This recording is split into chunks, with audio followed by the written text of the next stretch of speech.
David, our Enneagram 4 guest. Welcome to the Sharpen Podcast. Hello, Internet. We're so glad. I know, right? Because you're like, I'm talking to these future people that are going to be Shouting listening. into the void of Yes. the Internet, the anonymous and anonymous Internet. That's so funny. Sorry, that took me to Finding Nemo, where Sea anemone? yes, Sea anemone. Sea anemone. anemone. Yeah. This is great radio, let me tell Yes, you. it is.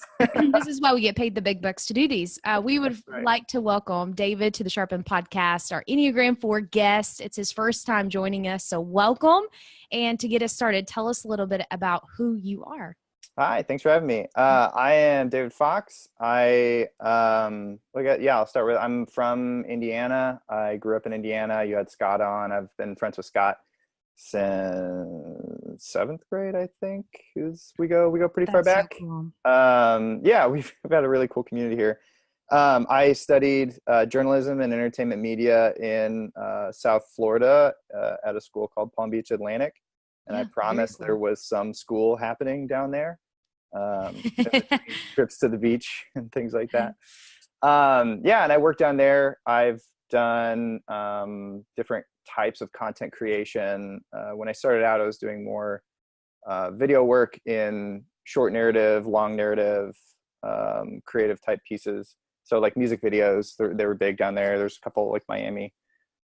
Did you start into college with that emphasis or that major, or was that something you grew? I'm so curious where that came from. Great question.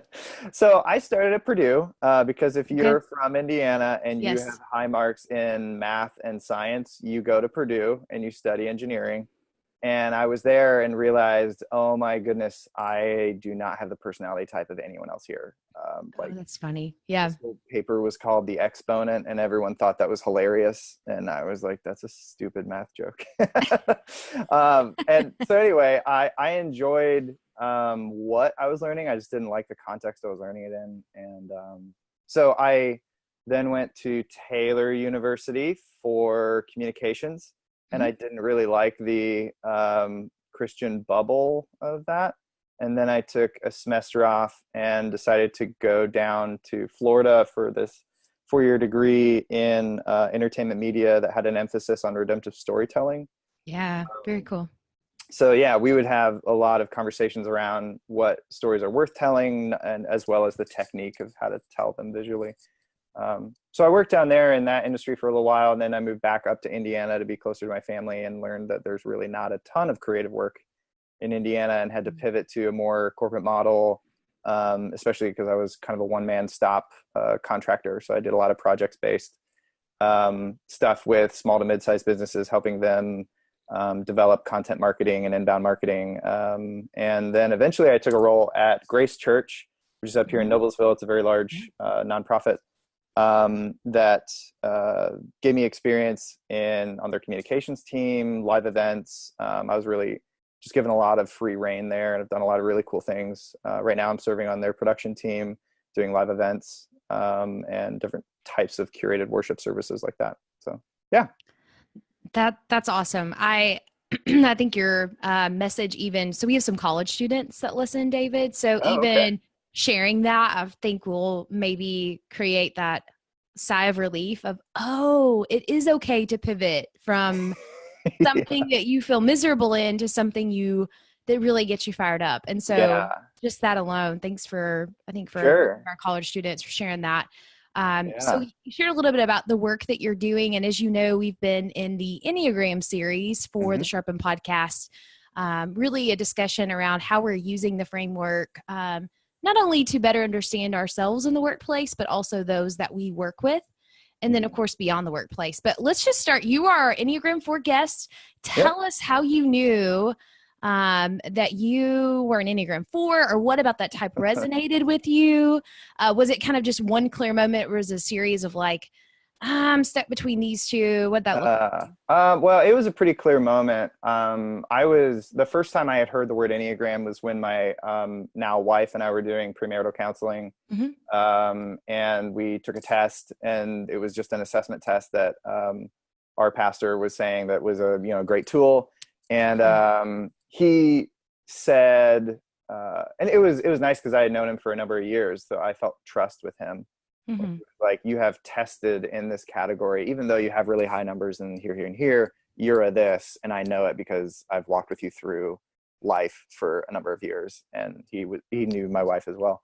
And the thing that really harmonized with me in a 4 was when he explained that I cared less about winning at something as much as I did producing something unique, or something that hadn't been done before. So like an example is, in a photography contest, there's definitely like a clear winner of like, this was the best photo. I really don't care about first place. I care more about that was the most unique try at something. Something about that resonates of like, oh, there's no expectation. You can just do whatever. So that affirmation is it wasn't really in a lot of the other numbers. So, yeah. I've heard it said that there are a lot of artists that probably do fall into that type 4 just because of being committed to the unique and discovering that, and then being able to obviously create something out of that. I wonder, even in, as you've connected with creatives, if you've seen that. And I'm actually probably a little bit, you're getting in a different trail of thought, but I'm curious to know if you've seen that same pattern, especially you talk about that kind of motivation of unique and pursuing that. Is that something you've seen? It's really weird because no. Like, oh, really? Yeah. Yeah. Okay. So people like to play the celebrity game of like, oh, Bob Dylan was a 4. Mm-hmm. Like, there was a website I was on that was naming, the famous numbers or whatever. A lot of the artists that I work with, the people who are like paid art, like our worship artists, our graphic designers, I only know, I'm trying to think through my head mentally, I don't think any of them are 4s. Oh, interesting. Okay.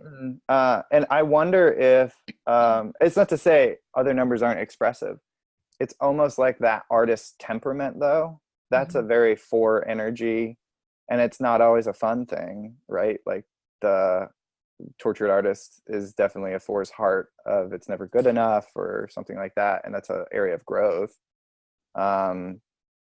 Yeah. So I actually haven't seen a large number of 4 artists, but you can definitely peg a 4 out of a crowd because they're like purposefully walking the other direction, maybe, or something like that. Yeah. But definitely that artist temperament of when you think of that kind of prototype, that's there. So. Sure.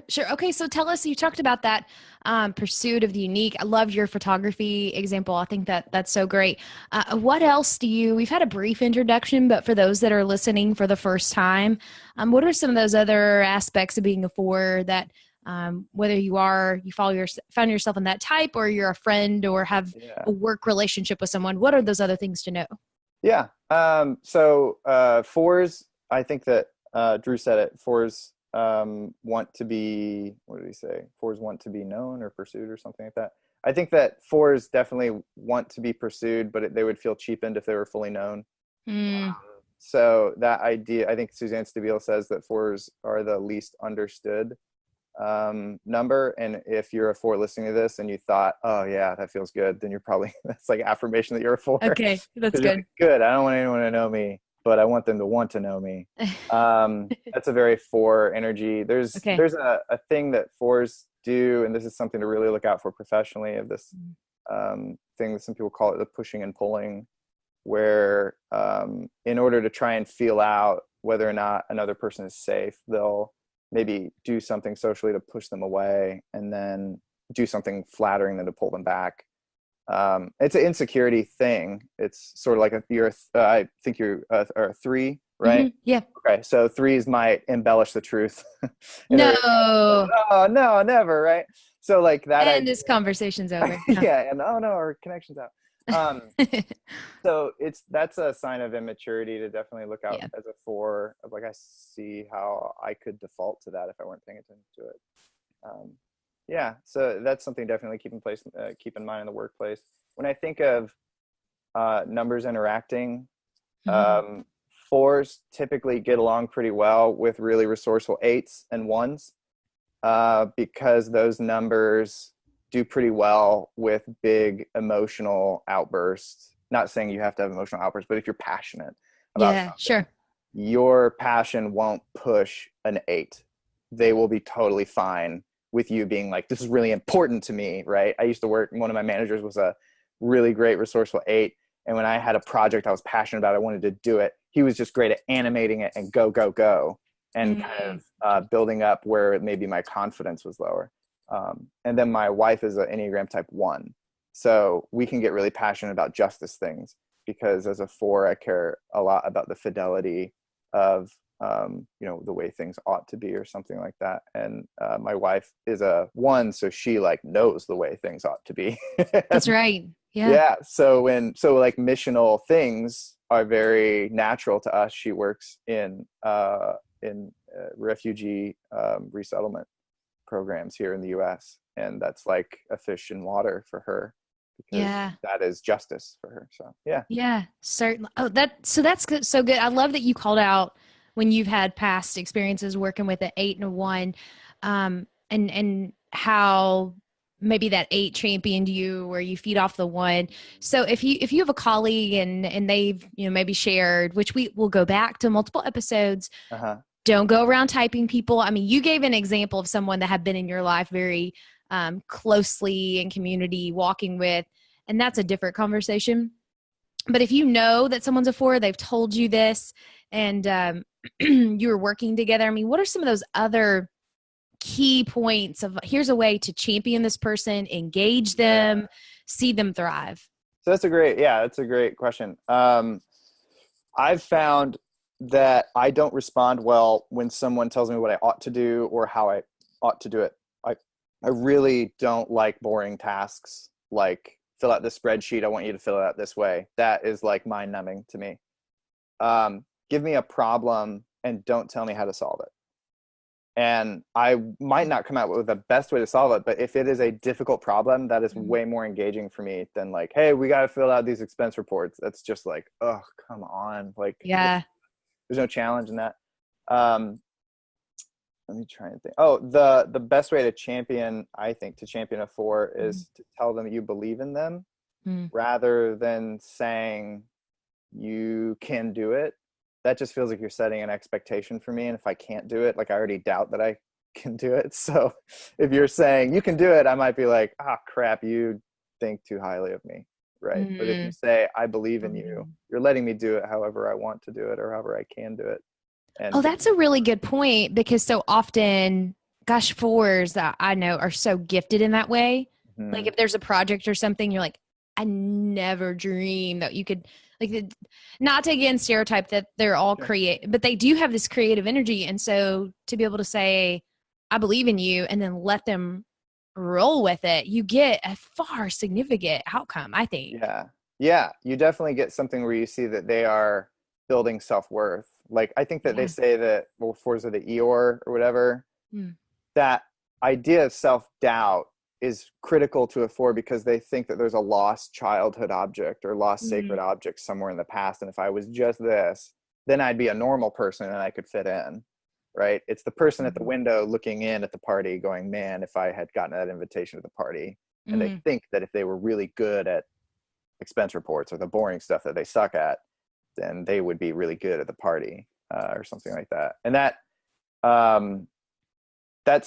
idea of self-worth is that core hurt that you're speaking to. So when you critique something that they've produced, do so sensitively, because they're already doing it way harder than what you're doing. It's similar to a 1. They have pretty similar energy, except it's not like anger, it's more like disappointment. Ones have like that internal anger, but 4s are much more just disappointed that their work isn't what they dreamed it could be. Which is why they have a hard time fitting, I think, because friends aren't always perfect, community isn't always perfect, work isn't always perfect, right? So I love that, like, that I believe in you. I mean, what are some of those other, not that there's a formula, but just other ways to really affirm and encourage your fellow 4s in the workplace and beyond?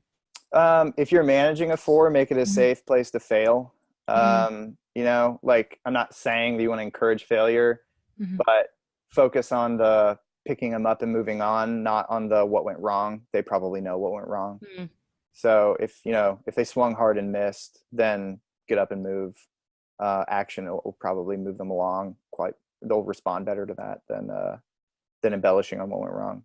So yeah.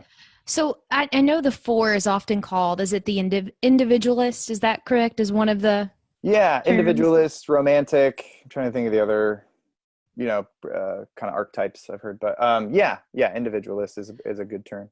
So thinking along that line, I mean, and you're in a team play setting, for someone that has as the individualist, I mean, what are some of those in your own personal experiences? What are the ways that your teammates or your manager, people that have done a great job of engaging you on a team? I mean, I'm not stereotyping that 4s probably aren't a good teammate, but when you hear that someone's named as the individualist, you're thinking, oh brother, like who's on my team? Yeah. Well, it's true. Like I think that 4s, 5s, 3s, those numbers have some inherent selfish tendencies that they need to grow out of sometimes in order to be a good team player. Like realize that you're not the center of the universe, and that's okay.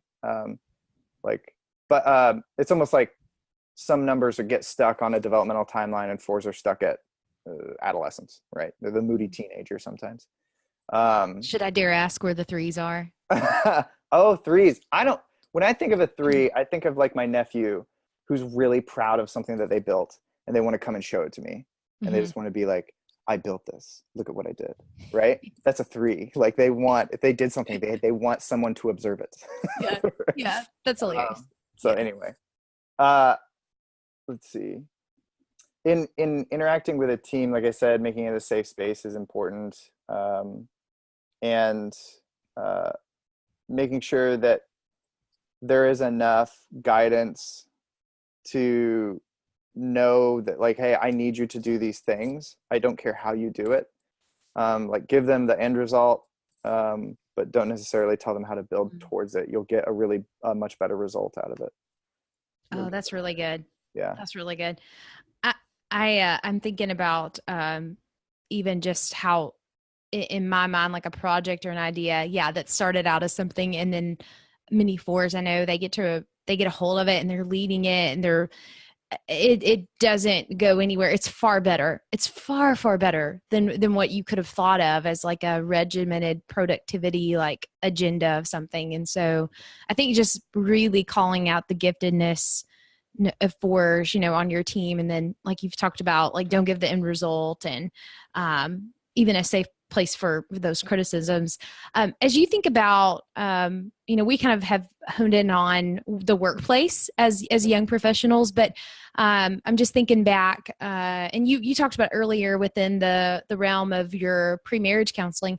And I always think, man, if I would have only had this Enneagram framework, like maybe, in college, about to start into, quote, the real world,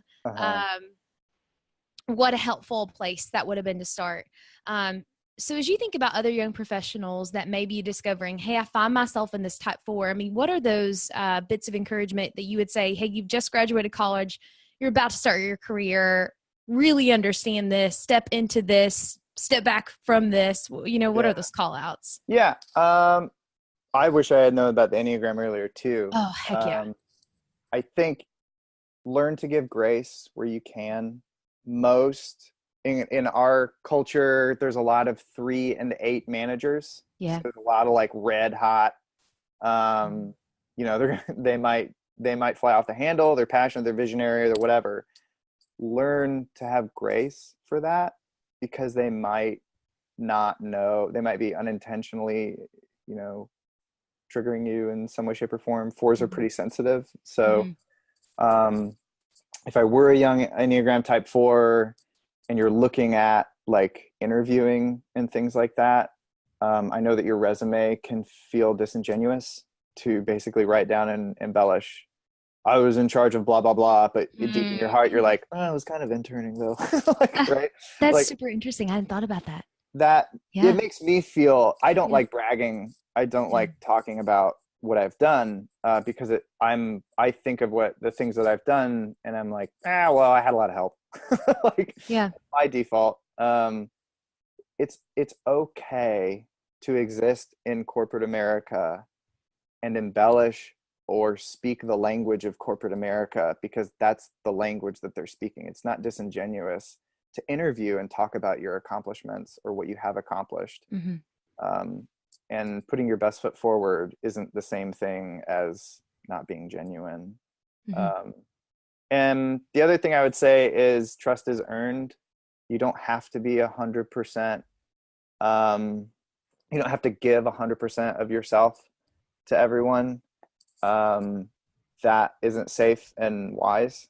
It's okay to have kind of an inner tier of relationships and then professional relationships outside of that. That is fine. That's what everyone else is doing. Like, yeah. And that just isn't a natural state for a 4. But if you can learn to thrive in that, then you'll be much happier and fit into teams and not feel like you have to be the standout or you have to always have the idea that everyone moves on. I think that a lot of people, when they hear the Enneagram, they hone in on their number, and 4s, 5s, especially, of like, oh yes, this is why I am better than the other numbers. And like, I know that we might not verbalize it, but that's we all think it sometimes. Yeah, we all have it down, right? Like, yeah, just ask people for examples of their number. I was in a workshop who was led by a 3, and what did he say? He was like, 2s are like radio from MASH because they're just like honed in on you. 3s are Alexander the Great, and 4s are Eeyore. And just like, what? You got Brad Pitt, and we got Eeyore. We got Eeyore. We got the dumb donkey thing that can't even keep its tail on. Like, so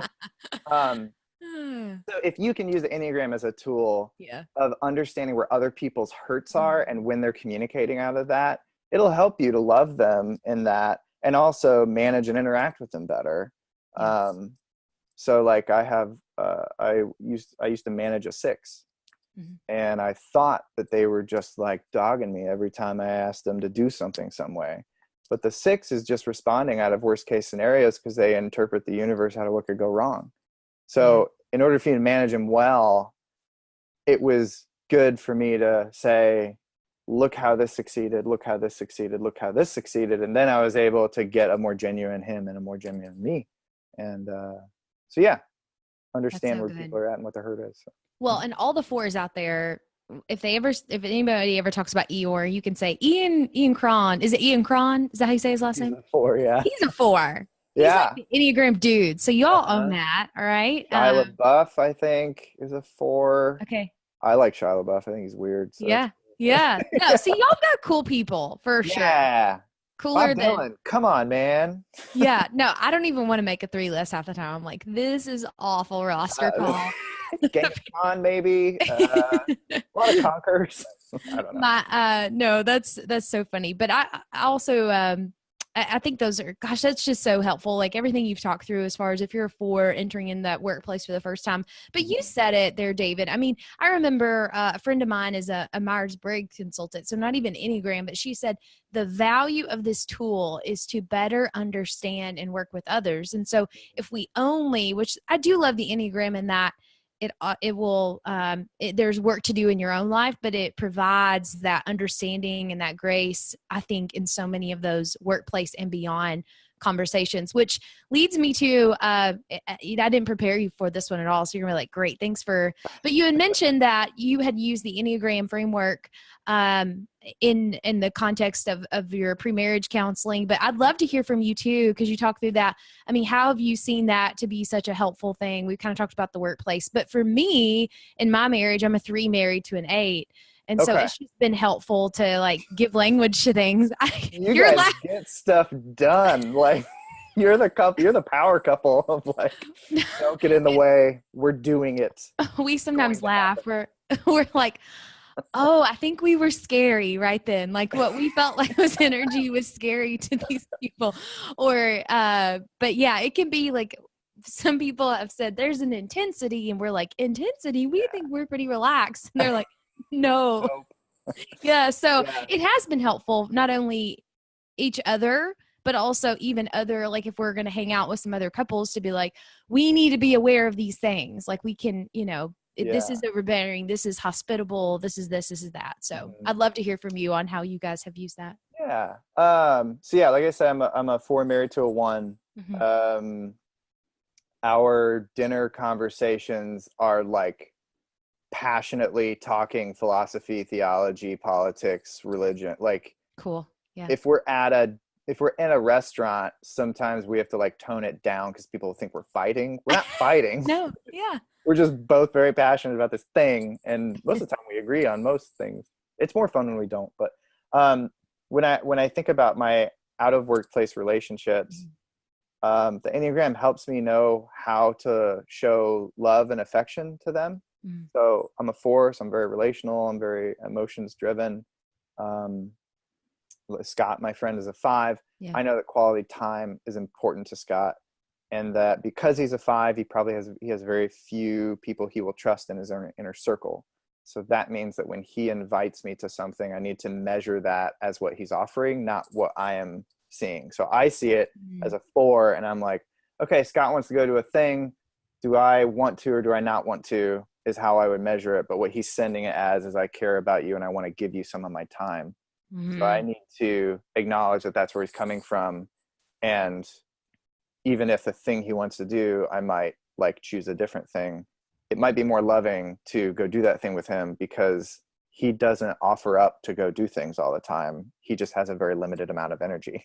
So, Yeah. That's so so good. if That's a he's good point. willing to share Yeah. it with me, I should acknowledge it and go do it. Yes.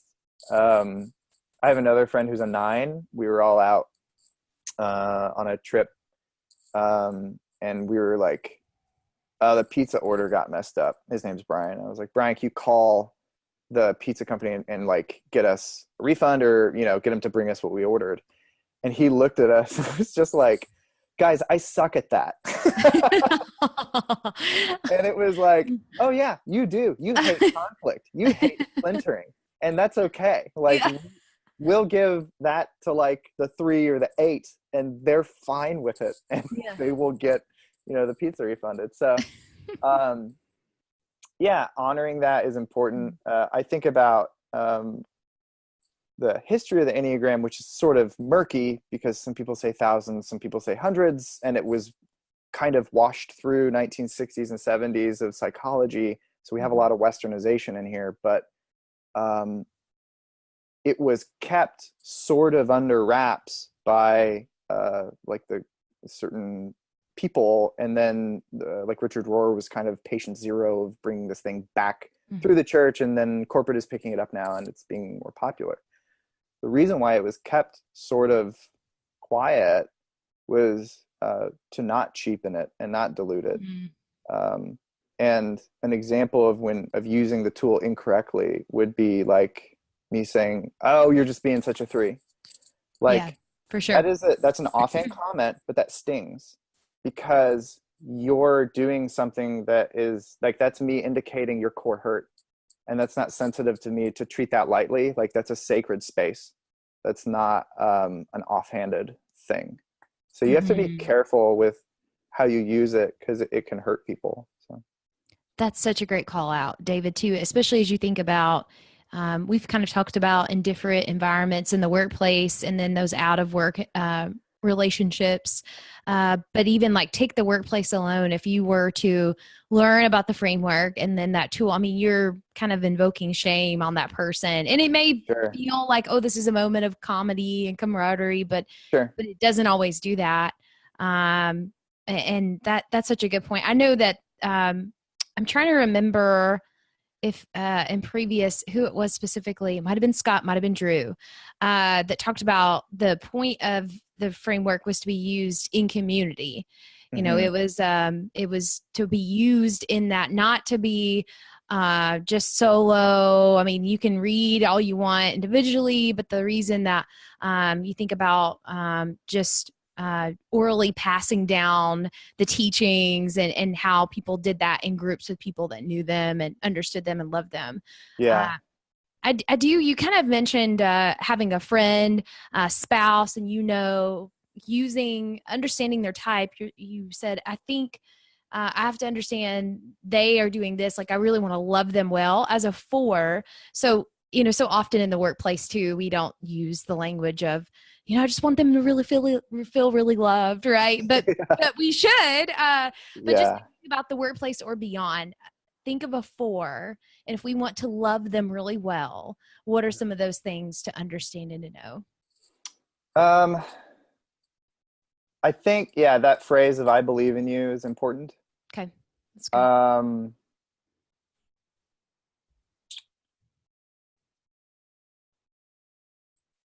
I would also say that um, not treating emotions lightly is important. So if a 5 is made up of ideas, I'm made up of emotions. Mm-hmm. Like I would measure the world in that. So if I come to you and say something that you would interpret as trivial, like this movie was really important to me, I think we should do something on the subject matter or something like that. I'm coming to you with an emotional statement. Mm. Um, so like that idea of treading lightly on that, not walking on eggshells, but of me saying I'm sharing something of my heart with you. I'm not just saying I had an emotional reaction. I'm saying that was my lived experience. And not saying that oh, I totally get where you're coming from. Like probably not. If we're being Yeah. honest, probably not. So giving that space to be unique is valuable, because I do believe all people are individuals, and that I don't want to treat everyone like they're just in a bucket. Mm. That's so when I get put into a bucket, I don't like that. Like I hate the term millennial, Mm. Right. which Yeah. most millennials do, but I'm saying like that's an idea of like, I hate being typed. Yes. So Yes. don't type me, and that's important, which I know is like a self-fulfilling prophecy of a 4, but like whatever. That's neither here nor there, but that's a good way to create safe space for 4s is to not type them. That's so good. I think probably the saying of, "Oh, I know exactly what you're feeling," it probably should just be taken out of our Yeah. lingo. I think it comes from a place of goodness, Hmm. but there are probably some other words, Yeah. especially someone that's experiencing grief or whatever, Sure. So whatever I work with else. I used to be in a position that was interacting with a lot of people going through grief, Mm-hmm, so like funerals and stuff. mm-hmm, I loved working on funerals because it was the most open, emotional, safe place to be. And as a 4, I never felt a push to fix it. I never felt a mm, push to trivialize what they were going through or anything sure. like that, because it was like, you can't, you're not going to trivialize someone mourning. So like Yeah. that was a great environment for a 4 to work in, Mm. even though most people probably wouldn't want to work. That sounds like a very exhausting place to be. I found it really energizing. Yeah. Well, and that's a great point too. I'm thinking about some of our audience. I mean, you mentioned earlier pivoting in those college years, how having the framework has been so helpful of understanding these things and what you could almost go back and, tell yourself X number of years ago before you knew about the Enneagram. But even to that point, I think sometimes, in certain people's family backgrounds, or whatever that looks like, those pressures to do certain things. And I think the Enneagram gives a helpful reminder of what those unique giftings are. And so jobs, or roles, whatever that looks like, what sounds terrible to one person is actually like really in their lane, right? And so Yeah. just feel a lot of freedom as young professionals of, especially in the age of comparison of Hmm. social media, to not have to have the exact same reality as someone else. Yeah. I think a real sign of maturity for 4s is being able to take a job that they think is not like like an ideal perfect job for a 4 is to work for themselves, right? Mm, Like that would be like a 4 being like, I'm an individual and I'm never going to grow in that. okay. um but a healthy 4 could take a job and find satisfaction in it, even if it's not super expressive and only their strong their strong Mm, skills. yeah. So like learning to do the things that you don't like doing is an important point of growth. I have an Enneagram teacher here locally has said that it's healthy for a 4 to do something mundane every single day, like the dishes, mow the lawn. Like for me, it's exercise, go for a jog, ride my bike, Mm, stuff like that. that's important to ground me, and that not everything has to be exceptionally deep. Not everything has to be existential, or, like, it's okay if you just need to work and get stuff done. Yeah. And like, and there's other areas of your life that are deep and your authentic self. That is totally fine to have a 9 to 5. That's fine. Yeah. Are You'll there any survive. other points of health like that you've learned and you feel like you're growing in as a 4? Yeah. One is, like, because we are very strong emotional beings, learning that you also have agency in your emotions. So, if you're in a thing where you do feel emotionally triggered, right? Like, 4s have this want to outburst. Um, like, you can stop and feel what is there, but you also need to own what is yours and let someone else own what is theirs. Like I was saying, like, if an 8, just tears into you or something, that's like a really scary thing for me as a relational person. That's scary to me. But if I can let them own what's theirs, own what's mine, feel whatever I need to feel in order to feel like I've processed it, then I can let it go. So that idea of equanimity is really a good word for a 4, to Mm-hmm. kind of be like, that was disappointing in life. I didn't get the thing I wanted. I'm going to feel disappointed, and I'm going to let that go. And now that frees me to go back to the thing I need to do. Mm. Yeah. So that's a hard thing, but it's a good thing to learn. I feel more myself when I can do that.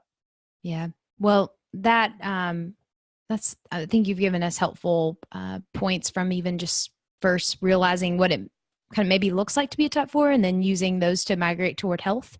Yeah. But then also kind of reflecting on different stages of workplace and even different relationships. So I thank you so much. This has been a really helpful conversation for me. And you've also been very gracious as I've been hacking up my lungs over No, here. no problem. April in Kentucky, and you guys that are listening, I'm so sorry. If you watch our interview, you're probably going to be like, Kirby keeps like doing the weird stuff in the background. Is she coughing? Yes, I am. What's going on back there? But I do appreciate your just what you've shared today. Just sharing some stories and some examples from your discoveries and your conversations. We do on every episode of Sharpen, we ask 2 things. We ask for you to do us a favor and to make a shout out. It could be to someone or group of people just to express appreciation. Sure. So a shout out to, I would say, Grace Church in Noblesville. We are a really unique organization Yeah. that is very open to a lot of different people and ideas, and we believe we're made stronger to that. So if you are in that area, you should come check us out. Yeah. Yeah, for sure. I can personally vouch for that from a short stint of living just about a mile down the road. Oh yeah. And Okay. yeah, yeah. And we loved having Scott on too, David. We put the link of the foundation that Cool. he's involved with and Yeah. associated with the food pantry there. So please, that's a reminder, go back and check that out, especially if you're in the Indy area. We would also love for you today to share a game changer. And so something that sent your path in a different direction, which actually, just because I'm feeling very random today, but I realized recently after watching an episode of The Office, Uh-huh. there was like a really corny take on the game changer. He's like a game changer, a changer of the game. I don't know if you're an Office Oh watcher. yeah. Big Okay. time. Yeah. Richard California or whatever his name is that Yeah, yeah. and I was like, no, this ruins this part. I've always loved hearing from our guests. Like I've had a lot of even just helpful things. I've been like, oh, I'll change that about my calendar or I'll read Yeah. this book. So he kind of ruined it for me. But in all seriousness, we would love to hear what's been a game changer, a changer of the game for you, David. Ooh. I think that would be mentors who are willing to pour into me, Mm. both professionally and personally. I have been ridiculously blessed throughout. Like, I was tracking it like throughout my entire life. I've just had a caliber of kind of people from an older generation feeding into me, and I'm really grateful for that. Yeah. So, Well, I sorry, would go love ahead. to hear about that a little bit too, because I think that I'm certain that there's been an abundance of just blessings there of those relationships. But I'm also Mhm. sure that there's probably been some things about the way that you've engaged in conversations or the way you've approached that. So has there been anything that I do think that sometimes that is the byproduct of someone who is humble, who engages in multiple generations, who can you kind of speak to that a little bit? Yeah, I think that cross-generational interaction is hard, and you have to Mm, acknowledge that. Baby yeah. boomers, Gen X, millennials, we ask different questions. Um, you have to be able to come to the conversation with more questions than answers and honoring the other person's lived experience, Yeah, that's good. or else it's really not going to be life-giving, right? You're just, or no one wants to be mentored and talked to. Right? That's not really mentoring. Mhm. But if someone comes alongside you and says, I want to do life with you, that's different. Yeah. Absolutely. Absolutely. Well, thank you so much for joining us on this episode of Sharpen. We will list show notes today of anything you've mentioned. So if you're listening now and there's something you're more interested, be sure to check out show notes today. Cool. And David, thank you so much for your time. Cool. And can I do a quick, I'm sorry, I think I might have misunderstood. Can I do a quick shout out to a podcast that we're going to try and start up here Please. soon? Okay. Yeah. Yeah. So a friend and I are going to start doing a season of a podcast this year called Unfounded Notions. The idea is to pull at the thread of uncertainty in order to reorder our beliefs in a more authentic way. So our context right now, working in a megachurch, is that we have millennials, the religious nuns and duns who have left left organized religion altogether, but are still very Mhm. hungry for a spirituality. We would love to community build and further those questions digitally. And I have a Twitter handle right now called that's at Unfounded Notions. I just made it today. So please follow me there for updates on when and where. Send me DMs on anything that you think we should cover. We already have a couple of topics and episodes that we're going to cover that should be really fun because if you're going through an existential crisis, it doesn't mean you can't enjoy it. Yeah. When do you guys launch? Are you officially launched? We do not know. It is very Okay. much in its embryonic phase. We just know that we have had years of just building an awesome network of people who really know Mm, what they're talking about. yeah. And we would love to have them on and just talk about where, like we were saying, generationally, where that type of philosophy and theology might line up for a boomer. It just doesn't line up for a millennial. So like the idea of organized religion, a boomer would ask what is true. A millennial would ask what is beautiful. Mm, So if we're asking two different questions and you just tell me that this book is true and everything else is false, that's not going to really move my needle at all. But it might move the needle of someone older than me yeah. because that was the question that they asked. So we would love to have those conversations in an environment that honors other people's perspectives and kind of shows civil discourse and that you don't have to be alone in that. So yeah. Well, we Sharpen listeners, you have our commitment of official launch date. Please let us know. And then that Sure. way, whenever we open up a future episode, we can be sure to mention that so our listeners know. And then we'll include the link too for them to check out the official first episode. Awesome. That's exciting. Awesome. I will do that. Yeah. Yeah. Well, thanks again.